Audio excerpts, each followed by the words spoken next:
Addictz.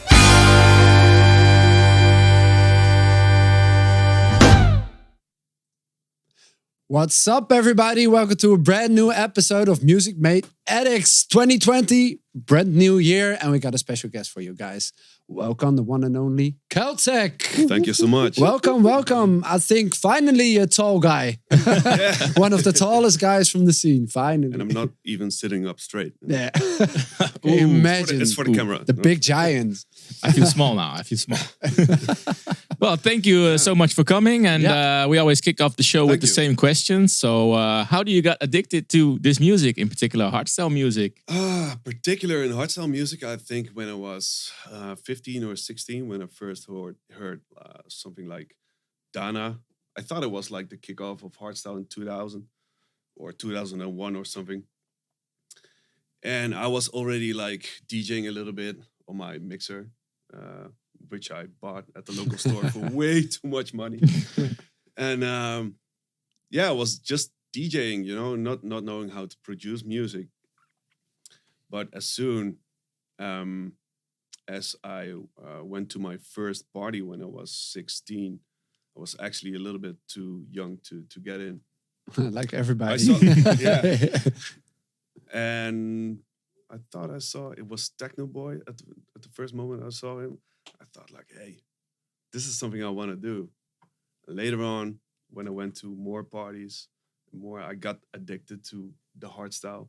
Not a particular track or a particular artist, but I went to the Matrix a lot. The Matrix in Nijmegen, you probably know. Yeah, it was a beautiful club. It was beautiful, and at the first days when the Matrix opened, we went there, like every accelerator.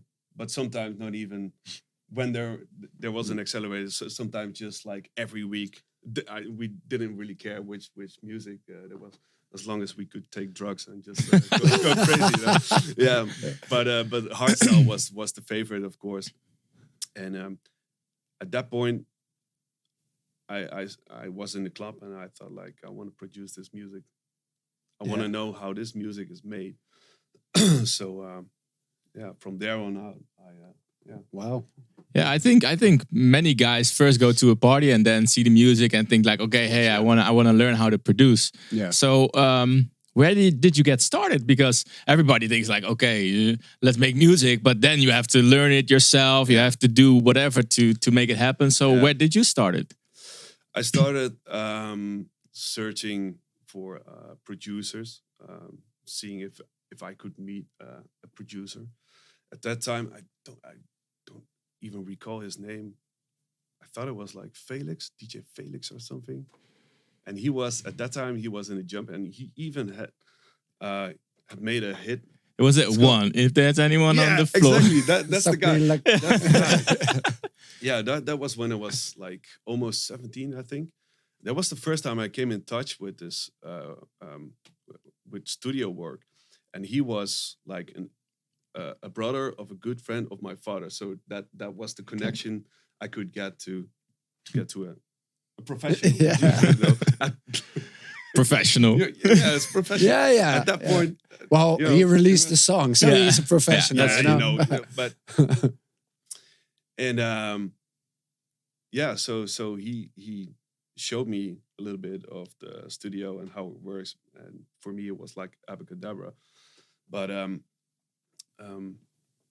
he was so kind to give me studio software, not even on a USB stick. I thought it was like a DVD or a CD. Oh yeah, back in the days.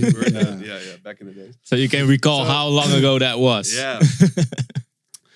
And he gave me a reason. A reason to produce. A reason to produce. Well, That was also I think it really sucks, but you know, a lot of people still work with Reason. Yeah. And later on, I started producing with Nuendo, then Cubase. This is like the technical inside stuff. Yeah. So I'm not sure if we want to talk about this. yeah, sure. Nuendo, Cubase, and then later on Studio One, and now I'm producing with Ableton. You had them all. But at that point, you know, you missed the best one. I really needed to learn how to create music by myself without tutorials because there wasn't any YouTube tutorials. Yeah, it's so I'm not different. sure if there was a YouTube at that point. No, No. there wasn't. The only thing you could do is just work, make collabs and learn from other guys, or just figure it out yourself. There were no videos, no tutorials. No. Maybe you can read the manual of your dog, you know, and just read how can I fix this. But the manuals were like this big, you know, and you would never do it. But a manual just teach you how to work with the program, the software, you know. Sven, could you put the mic a bit more to the mouth? Hello? Yes. Yeah. Perfect. All right. So, this is weird. I'm not a microphone man, you know. I never MC that much, you know. Well, okay, fine. Well, you're sitting here obviously as KELTEK, but you started as a different artist together with your old buddy Wietse. Yeah. Yeah, wasn't the Matrix also the place where you guys met? Yeah, that's true. So that was like the basic foundation of your career, the Matrix. The psycho foundation. foundation. In every interview, I remember in every interview, we got the question back in the days, like 2012, 2013, like, where did you guys meet? And we said, like, in the dark room. always the same joke, you know. We couldn't laugh about it ourselves anymore. So that was just the thing I remembered. But we met in the Matrix, and I think I even met my wife in the Matrix. Really? Oh, really? Everybody around me still in my surrounding me as friends in my living area are people who met each other in the Matrix. You know, it's crazy. We met each other in the Matrix. That was like our second living room at that point. So if you go there every week, then of course it's only logical. Almost every week, but yeah, pretty much. And it was he was already he was also producing at that point, and he was he said he would sign by a jump label. At that point, we were creating jump style, not even like hardstyle, you know. Yeah. Hardstyle was, of course, like the second thing, but jump style at that point was pretty big. And I think that I can Strictly remember. Jump. I thought he was like busy doing something with Strictly Jump or something.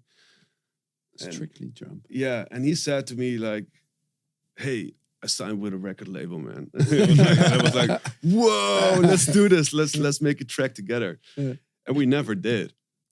And he went off to America to live there. It's a long story why. We have the time. No, we have the time. No, but he went. He went off for a long time. I think like 2 or 3 years later, we finally really made a track together.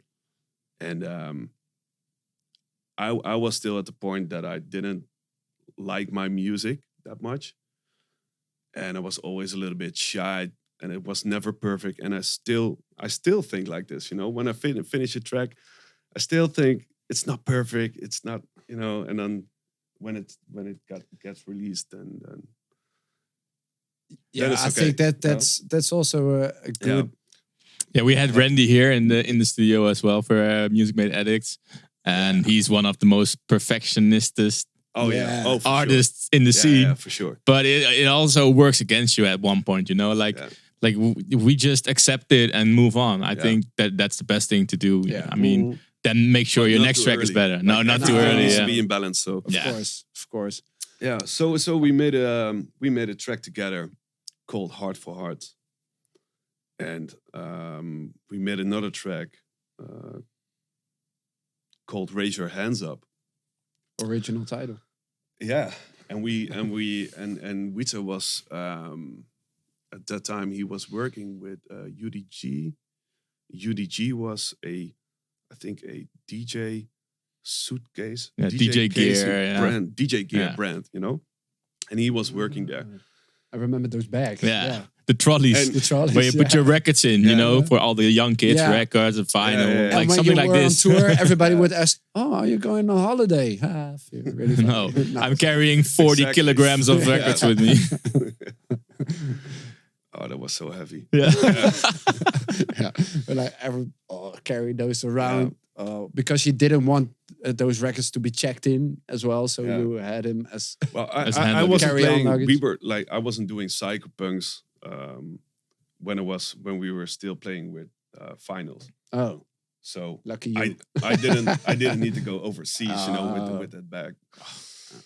So yeah. So what we were talking about? yeah, how you guys started as psycho. Yeah, raise your hands up. Yeah. So he's more the guy who like goes in front and opens his mouth, to other people, and it's not a shy guy, So and that's exactly what you need. Of course, you need good creativity, but you need someone who speaks up for the thing that you're doing.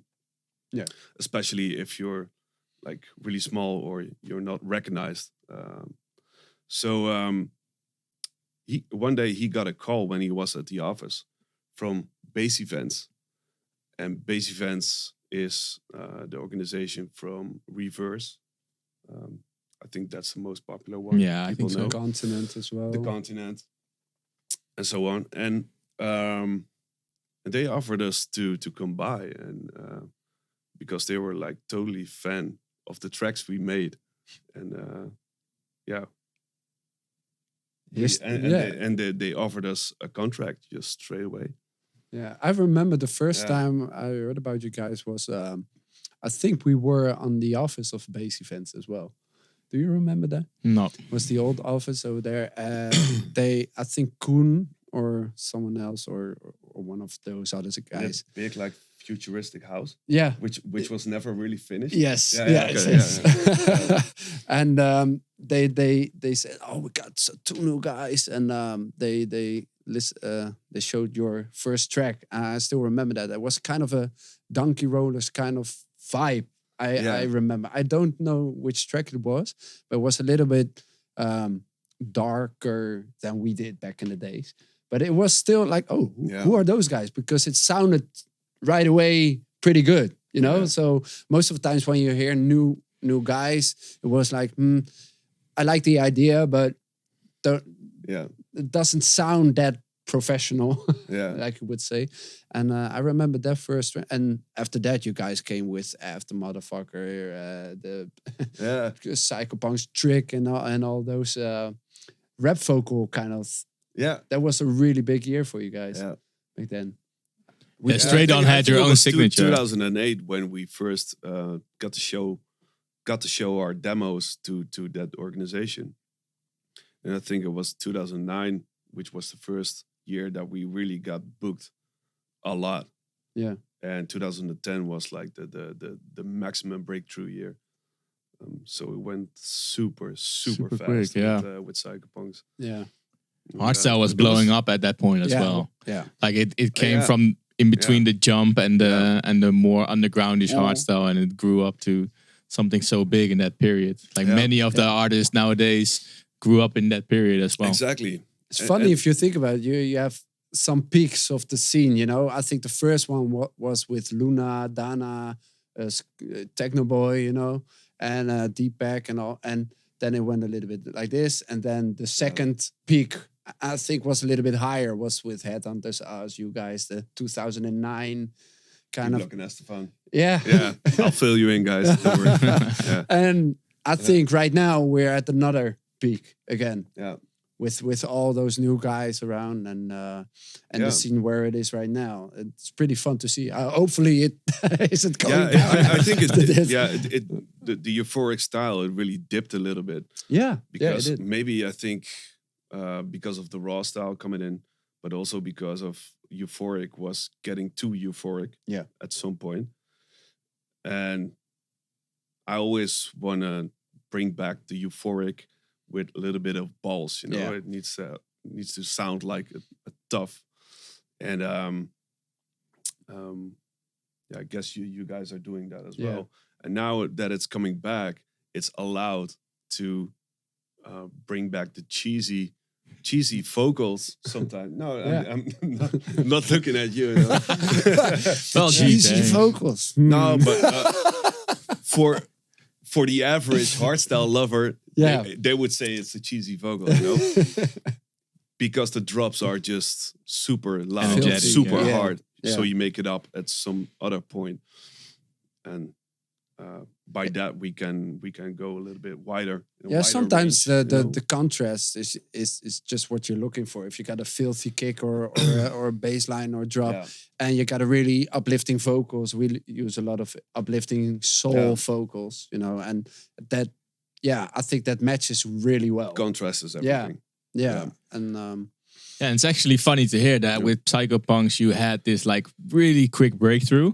But yeah, in that last dip from 2015, 2016, you split up as being Psychopunks and later on started KELTEK, which we have you right here as KELTEK. And I think your breakthrough now is getting even quicker. So that I mean, we've got a lot of respect for that. What you have been doing the last couple of years as well. People really have to understand it's really difficult to reach the top.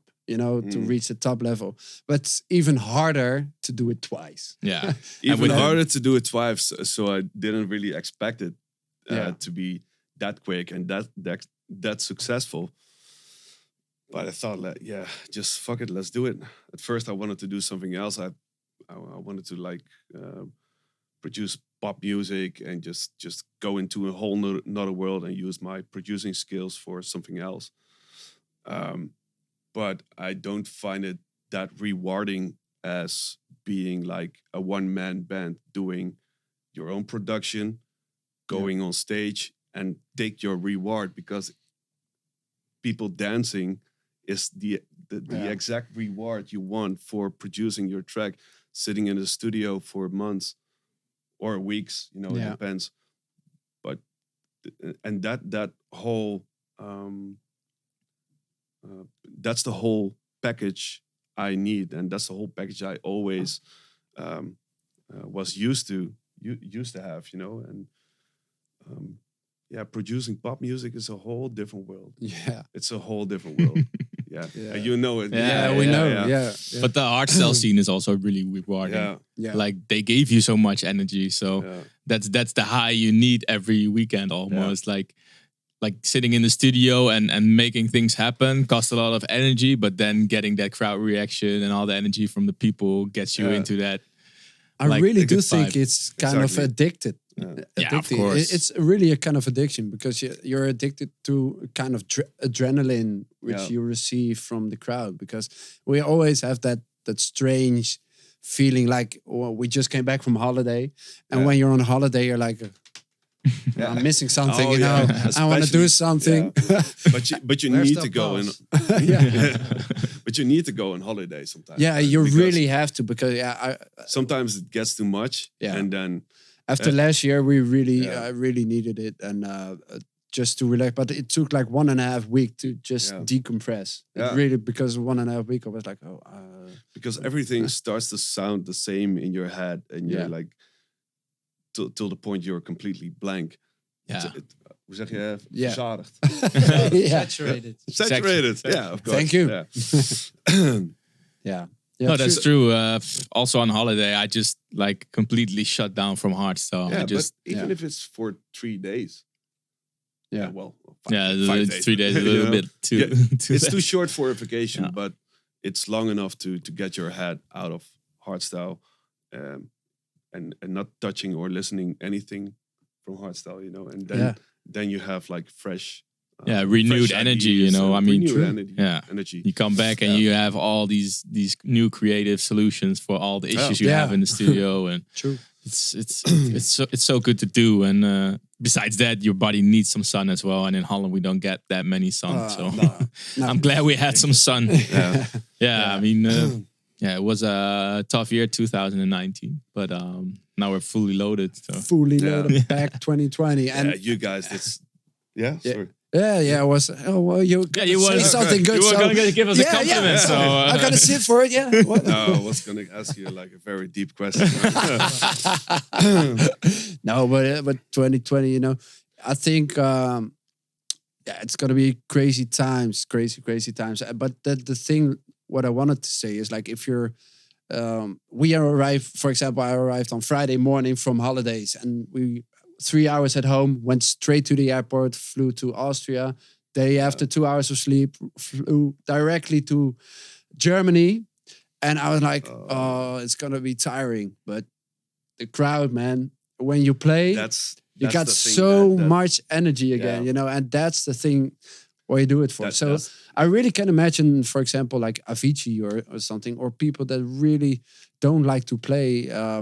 That's gonna be so hard. Because then it's got to be really, really tiring. It's too much. The touring, they get like it can be oversaturated. Yeah, with everything. But even if you love to play, you know, look at the Headhunters. For example, will be destroyed. You know? Yeah, it can be really difficult. So you really have to keep that balance between a healthy quantity life and quality. Yeah, it's really important. But if you do what you love, then it's a lot easier.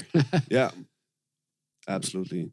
Yeah, absolutely. So nowadays, well, I think last year and the year before were incredible years for you. Yeah. Yeah. What do you see as the breakthrough again for KELTEK right now? Would that be Dark Sun or? Yeah, I think so. Yeah, because Dark Sun is the best combination between a track that works in the on the dance floor the best, and works on Spotify the best, or like Spotify as a listening track. Yeah. So both. And usually, it's either one of those two. You know, it's a good like listen track or it's a good dance floor track. But it's really hard to find that balance. Find that balance. But you guys can do that as well. Yeah. Yeah. Yeah. It's something different. You can make. Funny, we talked about it with Wild Styles, for example, as well. He said, "Yeah, I make so many songs. They do it really well on Spotify, but I would never play those tracks because I don't want to play it because it lacks a little bit of energy, you know." And he says, I would never play it except for if it's going to be a really big hit. Yeah. And that's a different kind of way to make music. Yeah. We always try to make a song, both ways. Sometimes you really have a dance floor track, obviously, but we had that discussion earlier in another episode, like when is a track successful? You want to back everything. Plays, you want to back it works on the dance floor. What is your opinion about that? When is a track successful? When you got a lot of Spotify or a lot of views on YouTube, or if it works on the dance floor? And it's supported by colleagues. Yeah. That's also another aspect. I think one of those three factors, is good enough for me. But it's never good enough. But the perfect track in my mind is that it works for those three factors. Yeah. And one of those is Dark Sun. And Through the Night is pretty successful, more successful than Dark Sun on Spotify. It's the best listening track from my whole how do you say that? Discography. Yeah. Discography. Discography. Who made up that name? Yeah. Okay. Repertoire. So that's a little bit. So that's a little bit of an indication of how those factors work, and we all want to pack everything into one, making the next best hit. Not every artist. Some artists are just like, fuck it, just create this and this and this, and they have a lot of like sound design experience, so it sounds good of itself already, and they're really just giving it away easy for a release. But they have a higher quantity of producing tracks, so they have like, that's where they score the points with. Yeah. And we have to like sit on a track a little bit longer to make it work in every factor. Yeah, but sometimes it's also a bit of luck. It's really fast, Yeah, but luck is also a thing. I mean, you can really predict in which kind of playlist, for example, in Spotify, your track would be featured. Like, for example, we just released Feel It with Disturb, and it's more a dance floor song than a song to listen to at home. Yeah. But it got picked up by Beast Mode playlist with 1.8 million followers, and then the streams automatically grow really big. Yeah.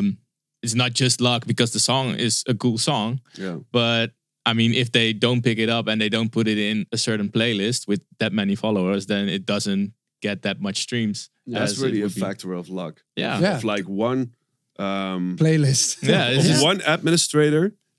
yeah. One administrator's gatekeeper. choice. Yeah. So if he doesn't like it, I mean, it's just one guy. Yeah, and that's one factor, you know. But for example, with Dark Sun, I think that was featured as well on the DEFCON end show. And I mean, it's not luck because the song is good enough to be featured in an end show. But there's 1,000 songs and there's only 5 in an end show. Yeah. But it kicks off the song immediately. Yeah. It will make sure the song will be featured in after movies and cool sceneries and stuff. Yeah. The same happened for us with Darkest Hour. We played it on Climax and it was featured in the after movie. It was like one of the hot moments on the 2018 edition when we came on stage with Sub-Zero. And then it grew out to be #1 record of 2019. Yeah. And sometimes all these factors... it's luck, but with this track, I think it's just pure perfection. With this track. Thank you. No, but I mean... this was it for today. Thank you all for watching. Going home, guys. I just want to go home early. He's like, get done already with the compliments. And no, but I mean... you don't really have that in hand, you know. Like sometimes things happen as well. Same goes for Orange Heart being featured in the DEFCON end show as a moment, with Orange Heart already being a theme of the DEFCON anthem of Headhunters way back. All these things come together, and then something big can. It comes happen. down to luck a lot. Yeah, that's true. It's one of the factors. The key of success is hard work and luck, and a little bit of talent. Talent to have some luck. Yeah. Talent, luck, and hard work. That's the key to success. Yeah. So hard work you do, because otherwise you're not here. You guys did some hard work. Yeah. In the latest years. Yeah. I mean, you talked about me like doing this for the second time, but starting over from zero is really hard. You know, you don't have any followers. You have to open shows again, so it's really... it's a bit of an ego thing. It's an ego thing you have to set aside for yourself, you know, and just because you're used to have it all, and then you have to start from nothing. But still, I think it's easier than coming back from where you guys came from. Really? Because it wasn't really a big dip, but compared to the popularity, the magnitude is way bigger. Where you are right now, that's really hard to do it with the same name for the second time, because usually if you had your peak, and you're going down, there's no way back. There's no one I can really recall who came back from that hard, you know. Yeah, I think Headhunters, of course, but Headhunters doesn't count. And he didn't really dip. He's like, because he was quite going up as well, doing house he's music. like so fucking popular. No, but we talked about it with Duff as well, the Prophet, and he said, I was always in the imagination that you can only have one career peak. Yeah. One peak in your career, and you have to do it like that, and you will never top it. And he said, until you guys prove me wrong. Yeah. It's like, unless we didn't have a career until 2017. We were amateurs back then. No, like, what's a peak? Like, it's always in retrospect, right? Yeah, of course. Yeah, but I can... There are no peaks without... Dip. Yeah, but we did our exclusive in 2011. So according to many people, we were already on top of our career at that point. But I also think for us was so good to have a little bit of a dip like that, and when we produce different kinds of music, because you can really, I think you will have the same feeling like when you play as an opening act, for example, and after that you play as a third act, you really can appreciate those spots again. Yeah. You can really appreciate those parties, and we really had the same thing. We had really good shows as our DBSTF alias. We had really, because in some countries there's no hardstyle and you can do big room and all, and they were going crazy on main stages. But the dedication wasn't the same. No. You know, they were dancing, but they didn't have a clue who we were. For example, The people were coming for Chesto or Chesto Armin or you know, and they knew Beautiful World and some other songs, but that was about it. You know, and it's not that explosive and, and focused. When we came back, we did some smaller shows again, and also in Holland and in Europe, and really hardstyle shows. And we said to each other, wow, this is something special what we have, you know. And we always try to achieve something more and to let the scene grow. But I think nowadays we're just happy with how it is. We don't feel the urge to let the scene grow. It's just fine. If it happens, it happens. If it grows, then it is from within, you know. Like we make hardstyle as we think hardstyle is meant to be, and how the people eventually showed us through the last 15 years that they like the hardstyle. Exactly. And if more people from outside hardstyle appreciate that and would want to be part of that, then fine, come in and make the scene grow. But we're not gonna change our music or sound to make it grow and to adapt to something else. No, not to make it grow, but you do it to evolve or to make it work. Because if you would make something you as a person totally like, but it doesn't work on the dance floor, and you know that, but you're just stubby and you think this is but so I listen a lot to like other music, and what you said, like for the last 15 years, what happened with hardstyle, and I put all those elements together in my head and just think like, how can I make this to one package that works and worked for me as a person, so I still like it. Yeah, you know? but that's the key. Yeah. Like what you just said, you still have to like it and don't compromise on your own opinion. Exactly. So you have to compromise, but not for yourself. Like you really still have to like it. Yeah. Otherwise, we can do really easy melodies, which we know that will work. Yeah. But we both don't like it, so we don't do it. No. You know. So I just truly believe that when the people hear the passion in the things you make, even if it's something outside of the box, it will still be appreciated by our fans. That's something I truly, truly believe, because passion, you can hear passion from miles away. And even implementing something completely different or strange, over the years, it has been proved that it can be done, you know, as long as it's really something made with passion, not be made to just have success. Exactly. And that's the cool thing about our scene, you know. You can do pretty much all if there's just a lot of passion behind it. There needs to be passion, otherwise it wouldn't be possible to finish a track. Yeah, it's it drives you and through everything. Yeah, basically, and that's also what defines our scene: the passion of the crowd towards us, you know, and for the love of hardstyle, you know, and that's really I've never seen it in a different kind of scene. Maybe in non-dance music though, but not really. I've never experienced it. No. But if there are, maybe the trance or drum and bass scene. But I've never. You're kind of a drum and bass lover, right? I kind of love drum and bass. Yeah, I'm not. Is that a kenner? A knower? Knower. Insider. No, an insider. Yeah, good word. word. Insider. I'm not really an insider because I just recently started to listen to drum and bass a little bit more. But I do love the latest drum and bass. And just a little bit of everything that has like a lot of sound design in it. Yeah. A lot of working hours. Yeah, and I can tell every producer loves drum and bass as a production level. As production level, exactly. Yeah. That's not the really kind of music you're listening to. No. I think one of my heroes is one of the guys also from Noisia, you know. And but he produces so much more music and it's always on point. Yeah. It's always good. And they're really nice guys as well. But they're so Noisia has always been Noisia is on top of the game. On top of the game for so many years as well. It's crazy.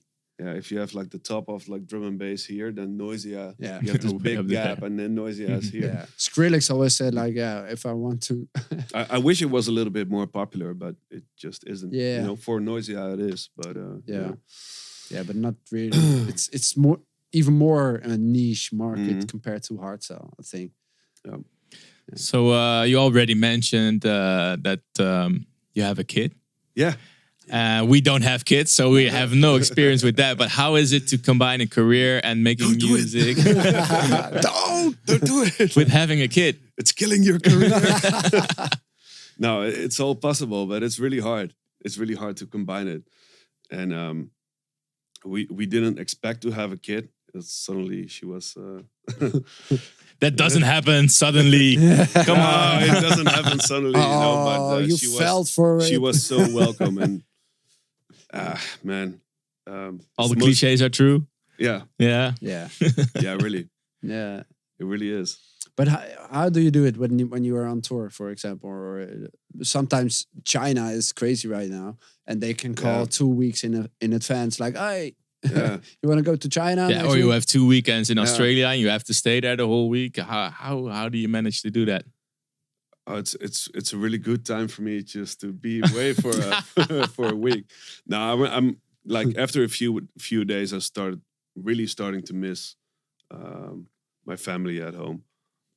But you get used to it to do it for a longer period. If you go for like a week, then it's still okay. But if you go for 2 weeks or 3 weeks, I think it would be really hard. But I haven't experienced that yet. Yeah, Because it's I'm not yeah. touring that much. It's like a few times in a year I'm going to Australia, and a few times to South America. Or Asia? Asia, just one time. Oh, yeah, we did a few times in China, the China tour of China. Just one time in China. Well, China.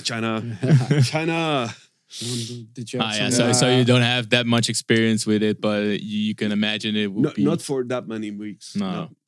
I think that would, would kill me. Yeah. But you know, I can choose for myself if I want it or not. Yeah, that's but true. usually the amount of money, it's really a business thing if you go on tour, you know. Yeah, It's for a also longer time. passion. Don't get me wrong. Oh, you do it for the money. No. Everything we said goes to waste.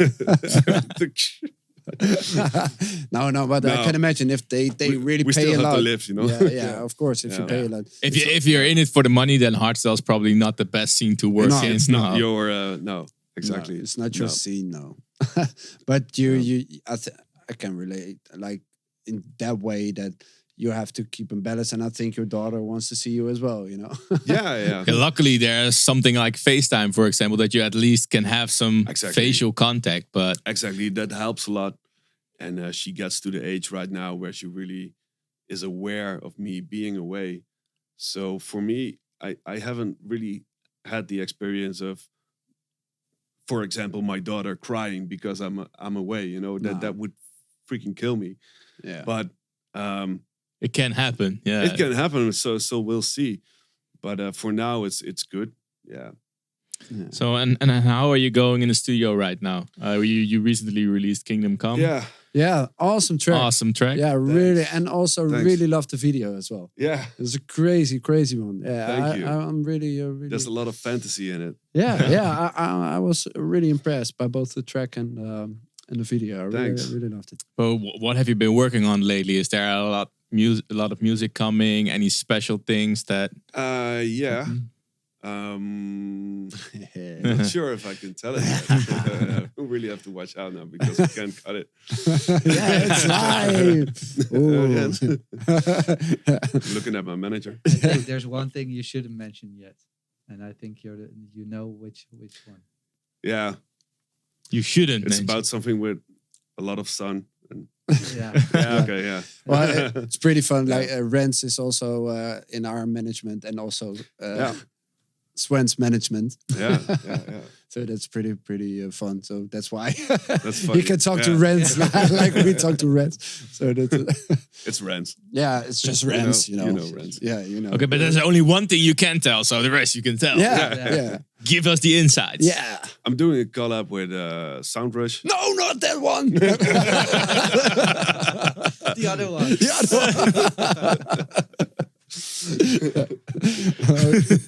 I really felt You spoiled it all. I'm walking on my toes here. Oh, did you see his face? Oh, fuck. Oh, no. No, he was the right. What was Soundrush? Oh, yeah. Soundrush. Oh, yeah. So, yeah. New collab. All right. For their album as well. Yeah, it's going to be released on their album as well. Yeah. Cool. But maybe, I think, a little sooner than their album. Yeah. And that one is really cool. I think we're going to premiere it. I can't say that either, right? I think you can. No, I can't. No? I'm sure I can. This is so frustrating. This is so frustrating. You're leaving all the listeners on their Can toes. you tell me something about the future? It's so nice to have a podcast where you talk about stuff and you can talk about stuff. Yeah. That's nice. Yeah, we can't cut it. So many secrets for you. Yeah. We don't have any secrets for you. No. No, never. Not at all. No, never. No. Ooh, that was evil. That was an evil love. We got some big secrets, guys as well. But we're not going to talk all about it. unfold. Yeah. Just tell me to cut the camera. Yeah. All right. We'll be back after the break. No, maybe we could give one. No, I don't know if it's really exclusive news, but we can announce our next release. Yeah, it's gonna be Lake of Fire, Ghost Stories, Lake of Fire. The last saga of the saga. Yeah. And why took it so long? Yeah, why took it so long? Many reasons. Many reasons. One, the video clip was done last week. Oh, really? Yeah, but it was worth the wait. It was really worth The video wait. looks epic. Yeah, it's going to be the third video of the trilogy, and it's gonna reveal all the secrets behind Ghost Stories, all the 5 videos in the past. Yeah. So it's gonna be a nice flashback to all the other videos and really wraps up the saga. Reveal some news. Yeah. And it's a cool thing to talk about this because you said it already, like, why does it take so long? Yeah. And I'm really curious also to hear from the listeners. Would they rather have us to not release DJ sets that we done, for example, on DEFCON and Climax with all the new promos in it? Or would they rather have the sets complete with all the songs in it and then wait for a longer time? Because we get so many messages from fans now like, oh, it takes too long. Even songs that we played on Climax and in December, we already get a message like, when is it going to be released? I have to wait so many time. And it really starts to get to us like, okay, should we just call Q-Dance and take off the songs? Because when you premiere it, it's not finished. That's what you mean. When you Just finished. Yeah, but it's finished. Yeah, and when you premiere it, like for example, 4 songs, I can't release 4 songs in 1 week, you know. Okay, and also at the point you premiere something, you already have some songs in advance that you have to release as well. And then there's, for example, summer period or Christmas period where you don't release any songs. Sometimes you have to hold against that. For example, a Disturb is working on an album, so you have to wait until his album to release a song. So there's many reasons why a song can be stretched out for 5-6 months. But when people are starting to complain about it, like, okay, you let us wait way too long, then at one point we just come to the point and say, okay, we're not gonna release our sets anymore. But that's all due to marketing dates and marketing strategies, which people have no clue of. No, but for example, I think it's Headhunters. really good that you recall by saying there can be a certain kind of anthem or an album or anything that could like stand in the way of your release, of draw too much attention from your release, so it's not effective to release it at that point. Yeah, but for example, Headhunters cuts out his new songs to keep the time span really short, you know? So he released his, for example, Climax set, but he took out 3 or 4 songs. Yeah. So would people rather have us cut out the new songs and then don't have to wait that long? Yeah. Or okay. do they want us to release it as soon as possible so they can enjoy it, but then have to wait a little longer? I mean, I think for me, the choice is easy, but it's really weird that fans are complaining about us taking so long while we give them the opportunity to listen to our music really like straight away. Because nowadays those live streams are really high quality already. Yeah, the quality is high, you know. I think personally, I think that we should just release. I think it's different when I listen to a live set. Even if it's high quality, it's so different compared to just a song. I think it's the perfect way to tease a little bit. Yeah, I think so too. Still people are able to enjoy the song instead of when it comes out on full someone quality. who recorded it with his phone. Yeah, but it's not like that. But if you have Climax or Defcon with those high quality live streams, the quality is pretty alright, but it's not the quality that you have when you have a full release. No. So I think still most of the guys will, of course, and sometimes they are just so curious about the track, they will just say, "Oh, when it's gonna be released." And I like the enthusiasm, but for example, when we post a video of we just released this song and people are gonna complain about it, like, "Yeah, I'm overdone with this song. I've been listening to it for 7 months." We don't force you to listen to it for 7 months, you know. It's the release, so we can also take away the possibility to listen to it. But then the people will probably gonna complain like, "Oh yeah, we can't listen to it. Why are they cutting out the songs like they do on a Headhunter set?" So I'm just so curious to hear from people, and then maybe we should leave the discussion. But should we like cut them in the future? Or do they prefer? Or do they prefer to have the whole live set, but then wait a little bit longer? And I think that would be the thing that people have to have in mind before they go and complain about releases being well overdue. You know, I mean. It's just a waste of time to complain on release. Yeah. Do I have a vote? Yeah, you can have a vote. Okay, the first one.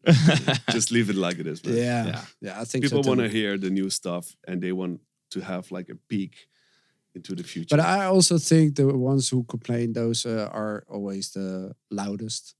They scream the loudest, and all the guys who appreciate it, they won't.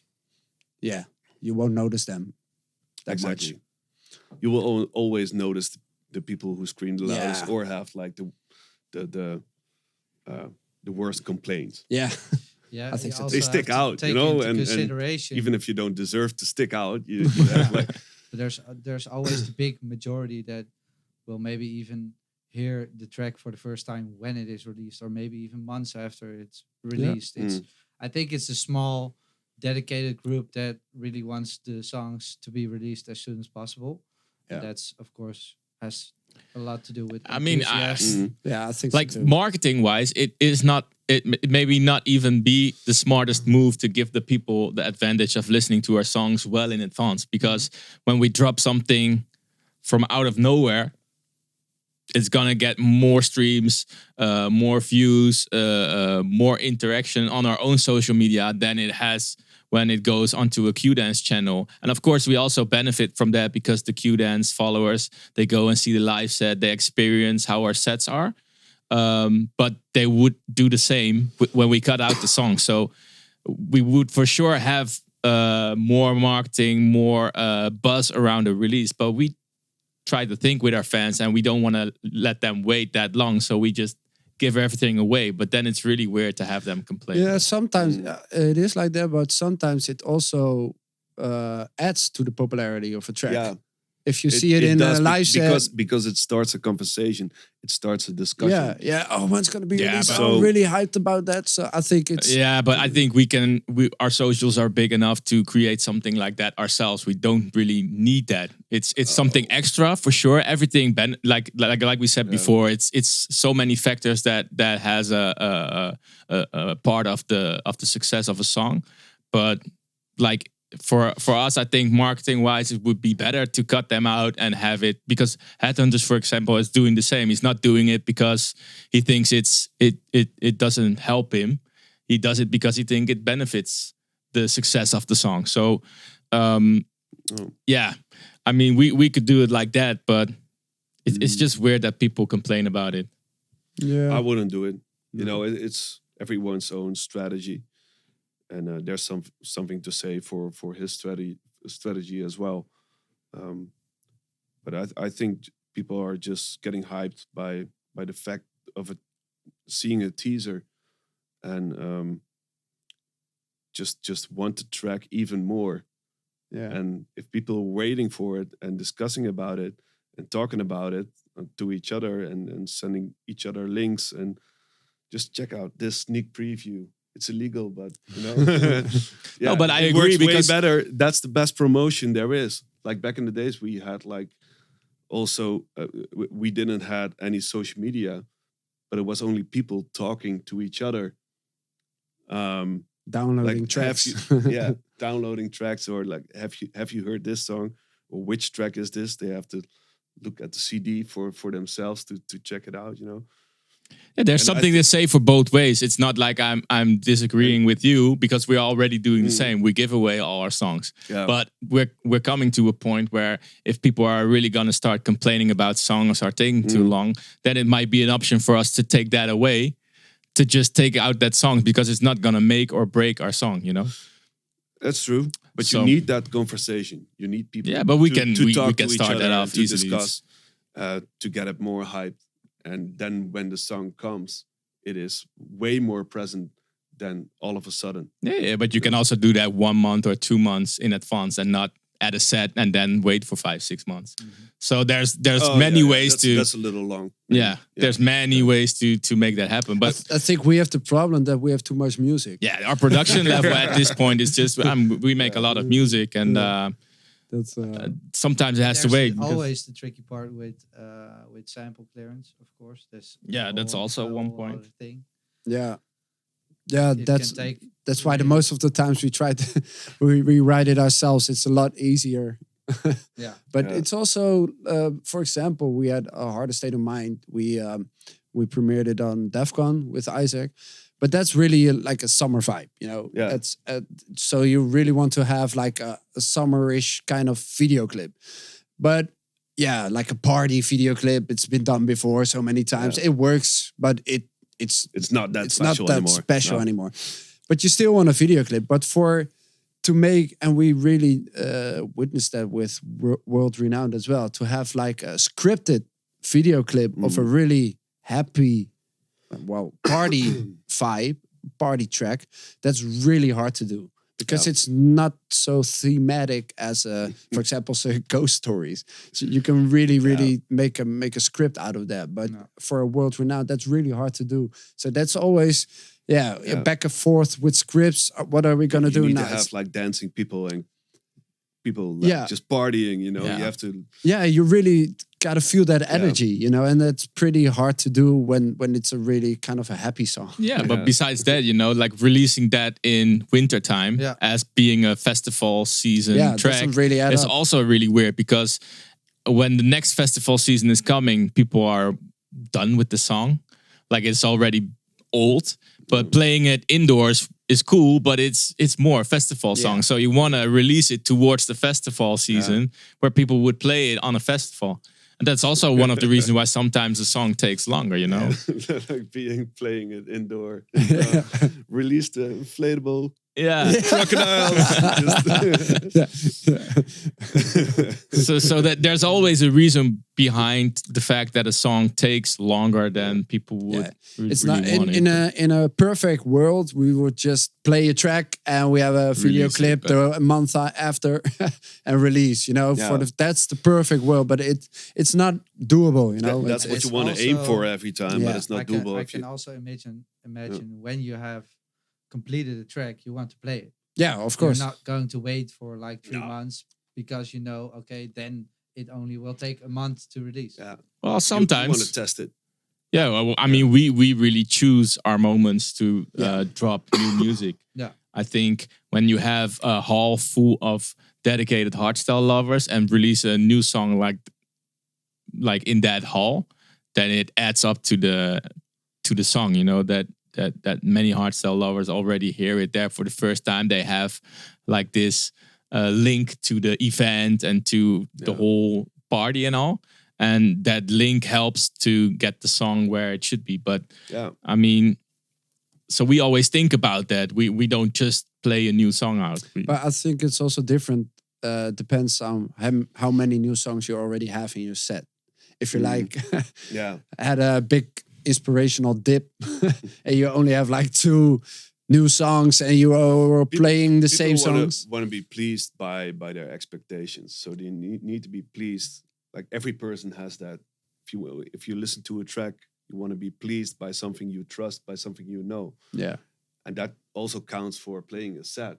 They just want to hear those hits, from 2 years ago, 3 years ago, maybe later. Yeah, maybe the songs you don't want to play anymore. But they also want to be surprised. So that's always the balance you want. But not too much, because if it's all new tracks, for a surprise, it's good, But usually, if someone hears a track for the first time, it's not that explosive, because people are like listening to it instead of knowing what's going to happen and just going full pull. Well, our tracks are so easy going, So you know what's going to happen. Yeah, and you know the drop is coming. So okay. How did you manage that when you first started playing again as KELTEK? Because you didn't have like that was many. Really hard. Yeah, it's a good question. Well, actually, the very, very, very first one was in Belgium, right? It was in Belgium. The very first KELTEK performance was in Belgium at Summer Festival, I guess. Yeah. It was like still for I think like 600 people or something. I was so nervous, man. Yeah. Yeah, because I hadn't played for 1.5 years or two years. First time by yourself. First time by myself, and there's no one to watch your back. There's no one to back you up if something goes wrong. So I didn't brought enough tracks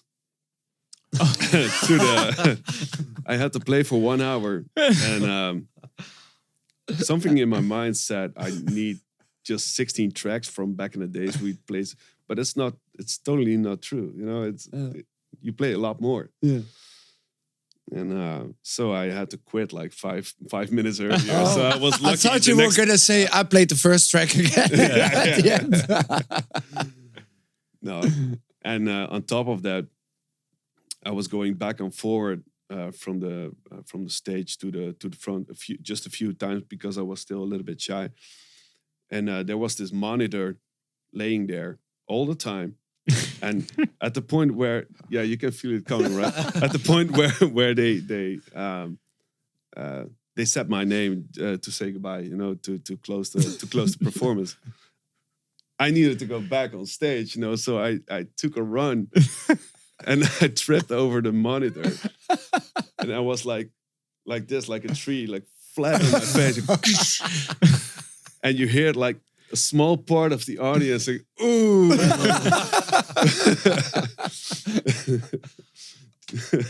Best crowd reaction of the set. Yeah. Best crowd reaction. Finally, a reaction from the crowd. Finally. Really No, I must say impact. it was really good. Like the crowd reaction was really good. Otherwise, I wouldn't go on stage to thank them because it was very explosive. With a black eye. Thank Yeah. you. Thank you for everything. My name is KELTEK. Wheelchair coming in. So what? But See you how next did time, hopefully. What tracks did you play? Because you had like maybe 2 or 3. I don't know anymore. I think at that point I just released Down to Earth. Yeah, that was your first one, right? That's it. Oh no, bass mode. I got bass mode as well. Yeah, so I only had Literally down to earth. We're going down to earth. Yeah. We're going Bass down- mode. yeah. I was just showing people how to do it. Yeah.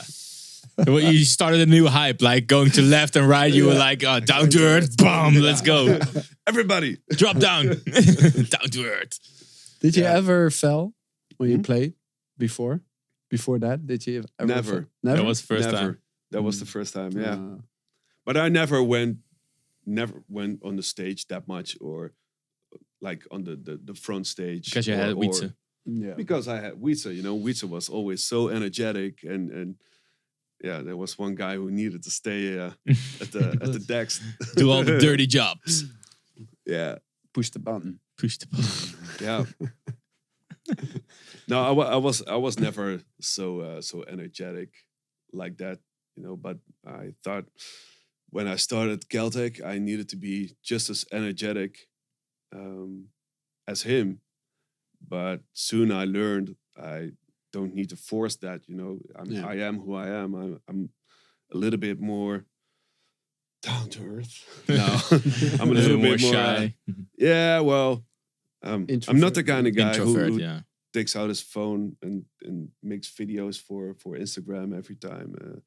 I should do it a lot more, I know, but it's just not my thing, And probably, I think in a few months when the summer season starts, I'm gonna do it like way more with the festival season. There's a lot more to tell, of course. But me sitting in the studio, just walking my dog, or just being with my kid, or I just don't feel the need to show it to people. But on the other hand, I know that people just love that stuff, just walking my dog. I mean, who cares? Yeah, it's also just something. For instance, it's also something we have been struggling with. That's one of the reasons why we started the podcast as well. You're not doing We're a not lot of stories. doing a lot of private stuff on our social media. Private stuff. Yeah. I mean, some artists choose to do it, and like we keep it more clean. But this is one of the things that gives a more personal bond between us and our fans. So they know how we think about stuff. How we are. Yeah. You can really tell how things are going. Also in the studio. Like when we're in the studio, I really never had the need to just film. Like, hey, we're going to make this. We're just focused. And some people are just used to do that. They have this like alarm in their mind from, hey, I see something like that could be potential. Yeah, but it's also a generation maybe. But it's quite weird. It comes with the job. I can't imagine myself filming myself behind a computer doing some marketing stuff. Well, especially if you're like focused in the studio. Yeah. I think it all comes back to, again, it has to, I mean, you have to be you.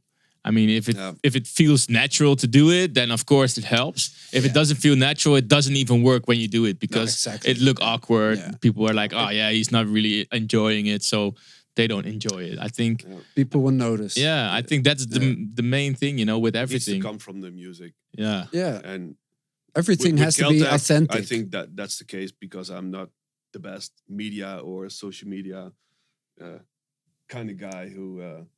Yeah, but it doesn't matter, If I think the most important part is music. Yeah. That's really the most important part.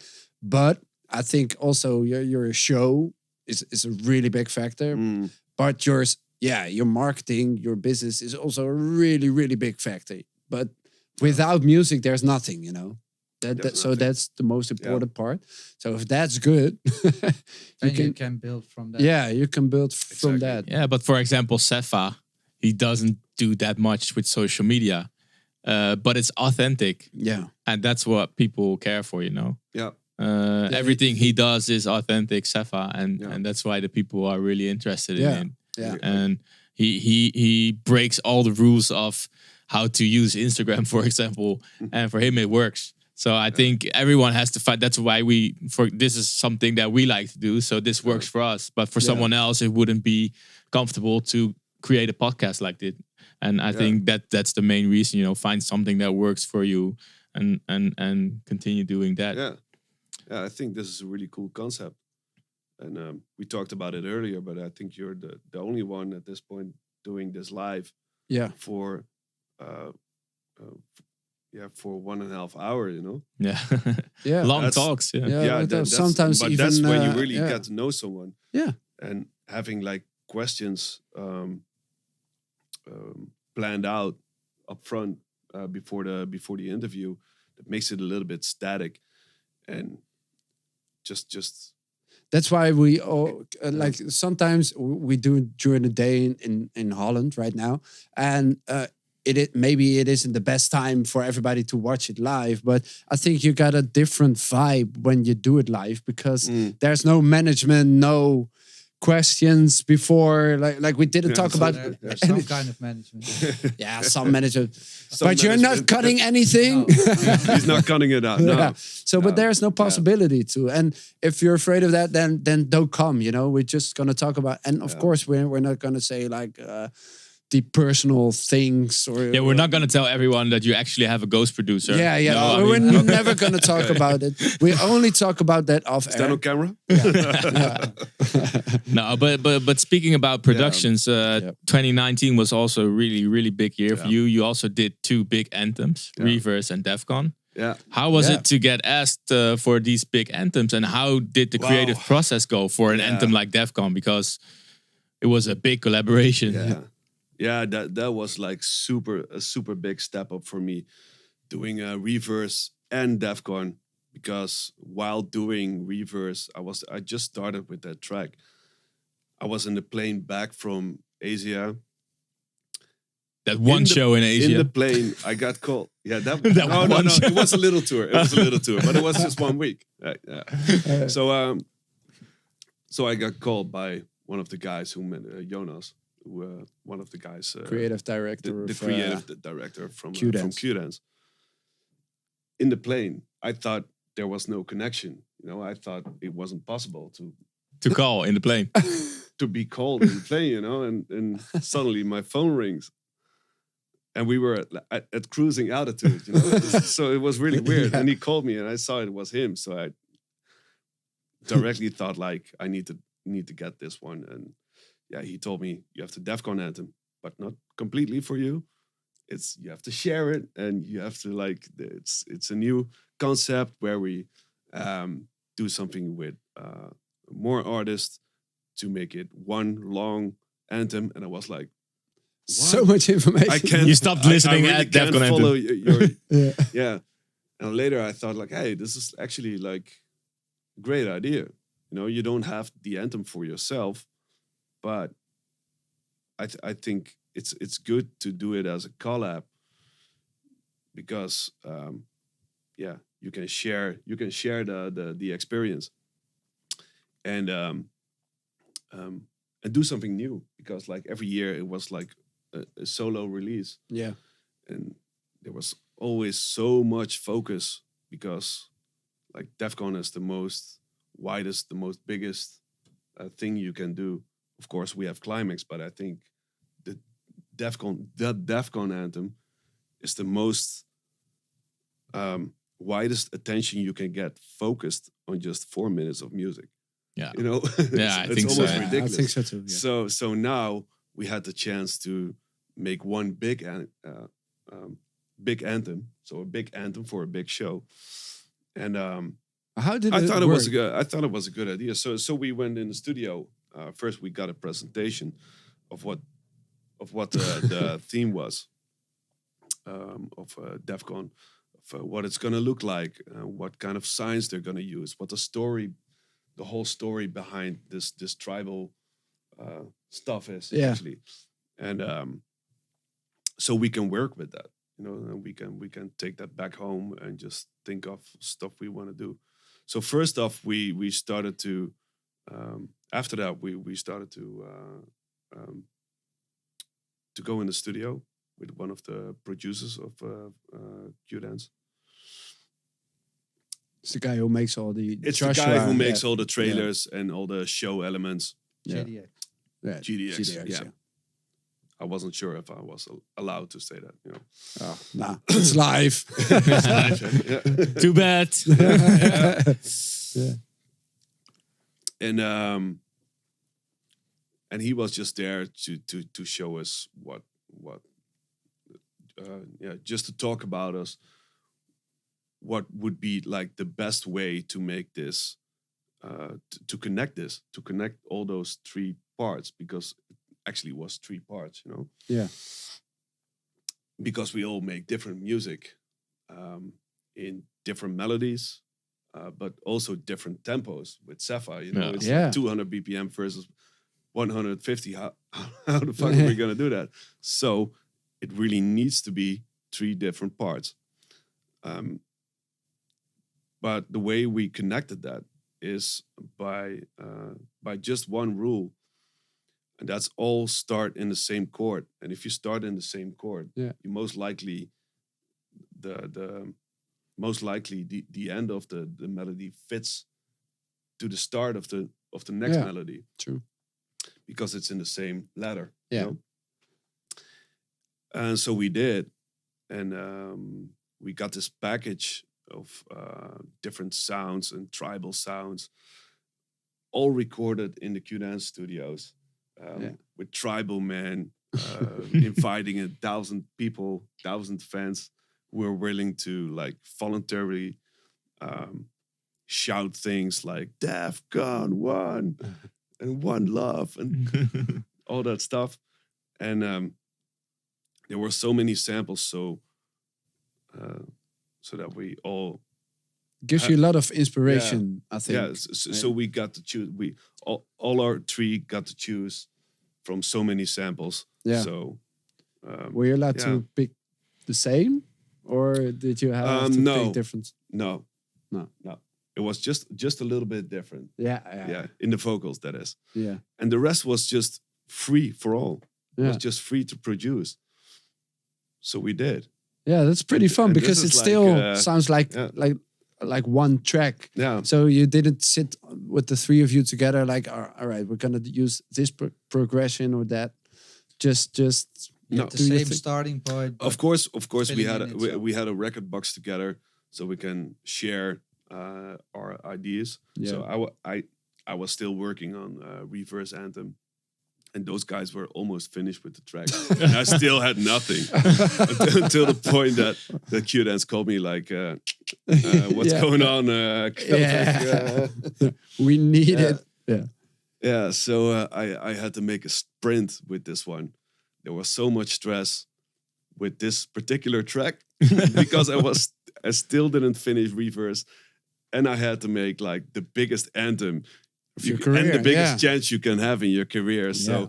there were so many, there was so much tension, and I was like, yeah, man, I worked day and night, and being a complete dick at home, you know, because I am not, you know, I'm not really there for my family. Yeah. Physically, I'm there. Yeah, But mentally, I'm just only with this record. Yeah. That's how it usually goes with a release, especially at the end, Yeah. you know. But in particular with Def Con, it was so much stress. Yeah, I can imagine. But the end result was really good. Yeah, it was really, really nice. Really happy with it. Yeah, it was really, really cool. Yeah, but it's really unique that, of course, you're doing this for many years, but as KELTEK, you're only here for how many years? 2, 3 years. It's 2.5 years. 2.5 years, and you're doing a Def Con anthem and a Reverse anthem. I think it's never been done before. No. It was a little bit too much at that point. Yeah. No, I didn't. don't think so, because you delivered, you know. So yeah. Probably did, but I didn't expect Q-Dance to give me that, because they have to like spread out the chances for everyone a little bit more. You know, you can't give an artist like everything. Yeah, but the concept was cool, because all 3 names were quite newish. Yeah. So and then they gave me Climax on top of that. So I didn't expect. That's what I'm saying. You know, I didn't expect them to give me Climaxes as well. Well, I must say, like your sound really fits at Climax. Yeah, your tracks. It's more made for Climax than for like a summer. Festival. I think it really suits Climax, like the whole atmosphere and the dark melodies. It's not like really dark, it's mystic. Yeah. It's kind of like what we do with Ghost Stories. It's not dark, but it's like there's storytelling, spooky, it's a little bit mysterious. Yeah. So how did you like that? Climax. Oh my god. Yeah, Climax. That was also pretty stressful, because I had to do so much edits. I had to finish Kingdom Comes, because I was going to play it for the first time, the preview. Yeah. And you already released it. Wow, you're so fast. I'm so fast, man. I'm just taking it easy, man. Patient. and I did a lot of edits, and because you want to, like, at the first time you're playing at Climax, you want to impress people. Of course. Yeah. You want to give like the best set you can give, and were you nervous? Yeah. More compared to your first time with Psychopunks in Belgium. No, maybe not. Well, you did Climax as Psychopunks, right? Yeah. Yeah, I also did it. Yeah, we did the anthem one time. Oh yeah. And we played there 2 times in total. So, but yeah, this time was a little bit different because it's all eyes on you. Yeah. And back in the days, you know, when you like see those 30,000 people standing there, you don't see all 30,000 because the lighting doesn't go all the way back. Yeah. So that's the picture I had in my mind, and I was like sitting behind the stage, and I thought to myself, like, okay, easy. I wasn't that nervous so that I couldn't function anymore, but I was just a little nervous, and I was trying to suppress it by telling myself, okay, it's not as big as you think it is. I do this every weekend. I do this every weekend. Yeah. And it's all the same. And it is actually, when you stand up, you know, you have the decks in front. It feels like a trusty place. But it's only like a bigger crowd. But I didn't expect it to be that big because the lighting this time was better. You know, you can see all 30,000. Yeah. And the sides were the stages on the side. Yeah. What do you call The it? stands. The stands were full as well. And So that was like completely overwhelming me and completely like You had a surrounding great me. time slot as well. Yeah, it was perfect, man. And people were like going full pool. So Because you it played was so after good. the It was so curtain good. fell Yeah. down, right?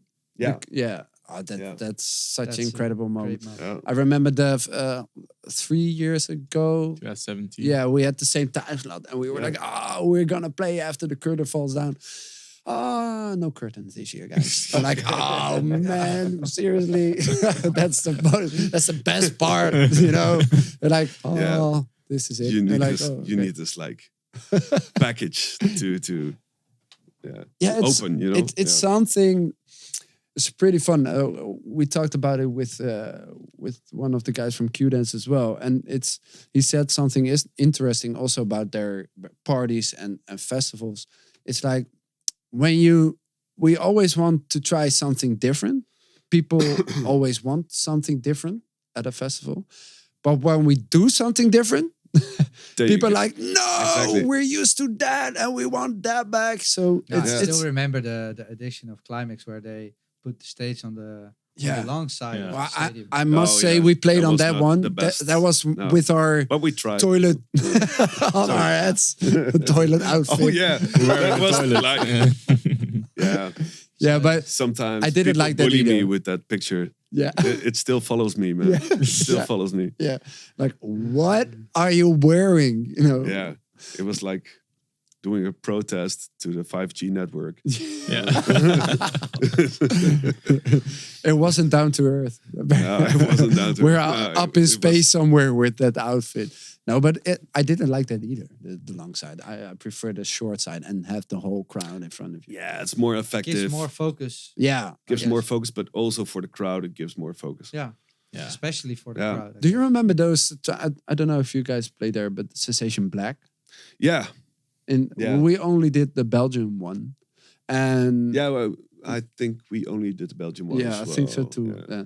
But you will Yeah. play. You have a stage in the middle. I think also Capital has it as well. Yeah. But we only experienced it with a decade of dedication. 10 years Q-Dance. It's 10 years ago. But there's also something strange. I used to, as a visitor, I used to like it. The stage in the middle with Sensation, like, wow, that's pretty crazy. But as a DJ, I think it was really strange because you had people behind you and you're the like, oh, interaction is hey, really weird. oh, hello. Oh, hello. You don't have that connection. you No, know? Actually, there's like a rule: if you're on stage, you Yeah. never turn your back to the crowd. Yeah. Oh, we always do. Well, back then I thought it was pretty cool to have like every time a fresh crowd. But you know, you can. But thinking of it right now, you can't build up something. You know, there's no. If you want to tell a story by grabbing the mic and build it up, and okay, for instance, doing a sit down. You know, how is that possible? I just hear Phil's voice. Look around you. That's for the DJ when he says. But it's also, it would also be cool. And this is just my visualization when you have the stage moving and the people are moving. That would be also fun. Then you see the audience like move along with the stage. That would be fun. Moving stage. Yeah. I think I saw Masters of Hardcore stage a few years ago. The boat. Yeah, the boat. And it went above the crowd. Like, whoa. Yeah. Like, whoa, that's pretty crazy though. That was a sick show. Yeah, that's cool. That's pretty. Okay, I never saw anything of that. Oh, you should look that up. Yeah, Okay. it's pretty insane. Look that up. It's a really big boat, and It goes like 20 meters in. it was pretty insane. So it was the stage. So It was look it up. standing Yeah. in like a decor. Yeah. And then at one point it just came up and then came into the hall. That's sick. So sick. Yeah, that that's was really sick. pretty fun. I dangerous. always love moving pieces in a stage. You know, Yeah. when there's something happening, a climax. So why aren't we doing holograms? Is it too expensive? Holograms are really expensive, I think. Yeah. But who do you want to have I on the really hologram? miss this part of. Sometimes I see the shows on YouTube, like this all like kind of weird sounding artists doing this stuff, or just techno artists or whatever. I think it's not sure about it, but we need this. Yeah, we need this. but it's man. really, really expensive to Would be create cool, that content. For example, Eric Preets Yeah. is a really cool 3D animation and all, but he does that show all around the world. So he creates it for himself. Okay. And he tours with that. And if you want to book him, you have to pay a lot of money, obviously. But it's affordable if you do like 50 shows a year. Shows. Yeah. Okay. And One time. if you create that content, for example, only for Climax, then after that it's gone. You know, and you have to And create all it. the money is gone. Yeah, and you create it for every artist. It's almost impossible. But they crazy, did man. something like that at Climax. I think there were 2 screens. Did I miss that? Yeah. Totally. Yeah, but it wasn't so big, you know. So, but there were like 2 screens, and they were I remember projecting. them saying that, but I didn't see any of that. Yeah, But that was because I'd probably be so close to the stage. yeah, yeah. If Yeah. you looked at, and I think it only was after 3 o'clock or something, or after 2 o'clock they project. Yeah, they opened different worlds. Okay. Yeah. But I Then I like was the sleeping. concept of Climax, that they have something new every set. Yeah. No, so something different. The stage moves and builds, and I like that idea. Yeah. Just Well, So we have to wait. yeah. Yeah. we're almost wrapping it up. But what are your future plans for 2020? Do you have some markers set? Like, okay, I really want to do this in the future, or Yeah. is there something that you're looking forward to right now that you can already share, or you're just keeping everything a secret and people have to follow you? And Well, they have to follow you. that's for sure. I'm just keeping everything a secret, and they have to follow me. When are you gonna reveal the secret? But you know, in terms of new tracks, I will always tease them or play them up front of the release. Yeah, And there's a lot of stuff coming up. yeah. I have this remix of League of Legends, Awaken. I did this track especially for Climax, because I just thought it was a cool track to do a remix of. But we still have to wait for clearance, and we're not sure if that's gonna happen in terms of copyright stuff. So, but we still have to wait, and then we're gonna see if I'm gonna release it as a remix or release it as a bootleg or a free release. No, And, I think Wildstyle's already waiting for 2 years for Legends so I'm Never not Die. sure. So. I'm not sure if it's gonna happen. You know. Yeah, we're waiting for Sweet Dreams also. Yeah. No response and No? no. I'm playing response. that track. Yeah, Yeah. yeah, but we didn't get any response, and even Q Dance IDT and all they're like, no, they're not responding. No, some that's some sometimes- offices just don't have any interest Nah. in doing it. And we always have a statement at our podcast. We don't know what it is. And we have to agree or disagree. By a lovely assistant. By our lovely assistant of ours. Wearing Yes. pink today. Yeah. I have to turn the camera once or make one for you. I'll be in one. Yeah. One time, maybe. Oh, yeah. Okay, for this this episode, the following statement: the club scene being shut out is a bad development for the new and young potential fans. Sorry, Ooh. just rephrase the question and let me just because I have a sore throat, man. He's getting emotional by your statement. Yeah. Emotional. I had the flu for last week. Did you go to China? Yeah. Do we have Corona in your rider? You have Corona in your refrigerator. Yeah. No, but can you? Yeah, I can rephrase it? rephrase. The club scene being shut out is a bad development for new or young potential fans. Being shut out by festivals. Yeah, they're Well, not clubs clubs in- anymore. In Like in for Holland. example, the Matrix is gone. We're talking about Holland. Yeah. Okay. That's- Let's talk about Holland.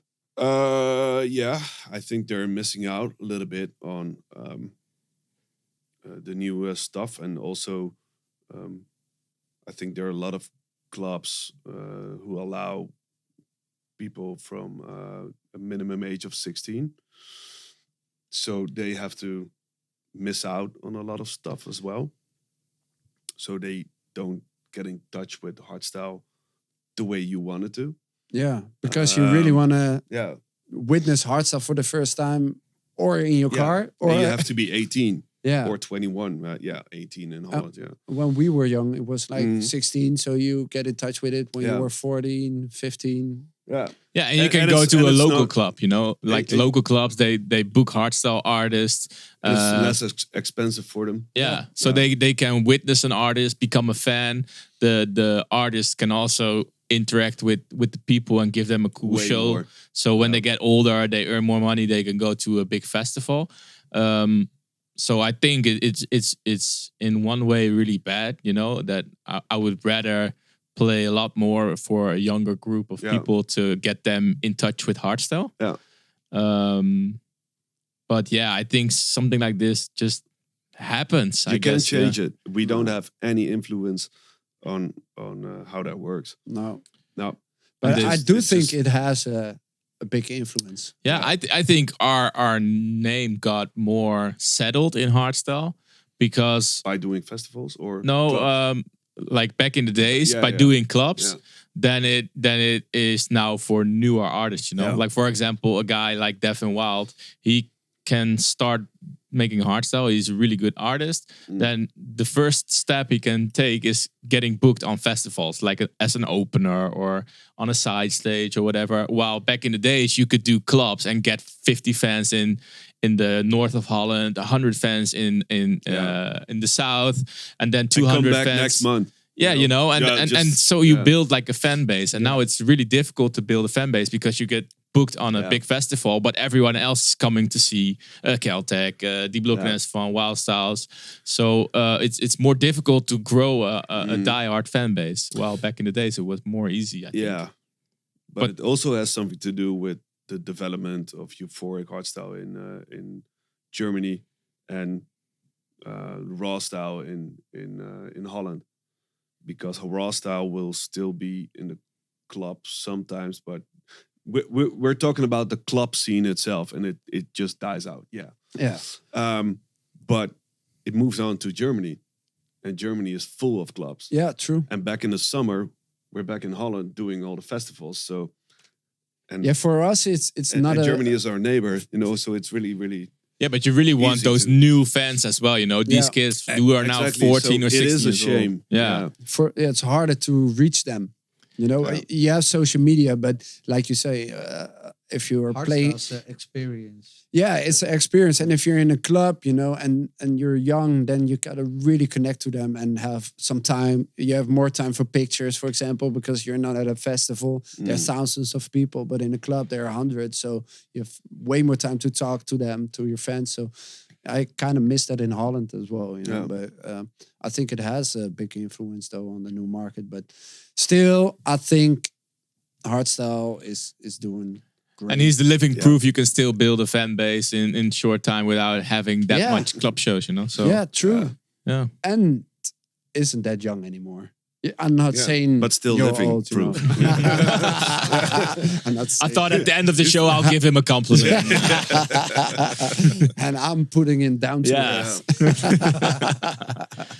All right. Well, Sven, thank you so much for coming Thank you over. guys for having me. Yeah, of course, man. Of Keep course. doing what you do. And in 2020, we'll hear a lot of you, I'll guess. I'm so curious for the secret. Can you tell off air? Of course. For the Off air. is it Off air, Off, yeah. off air? No, not yet, Fuck you guys. Just yeah. show me your clip first. Yeah. Your All right. video clip. Yeah, we I'm will. the first one who goes. Yeah. Yeah. All right. Well, thank you guys so much for tuning in and Thank you. listening. And see you next month somewhere. Thank you. Bye-bye. Bye.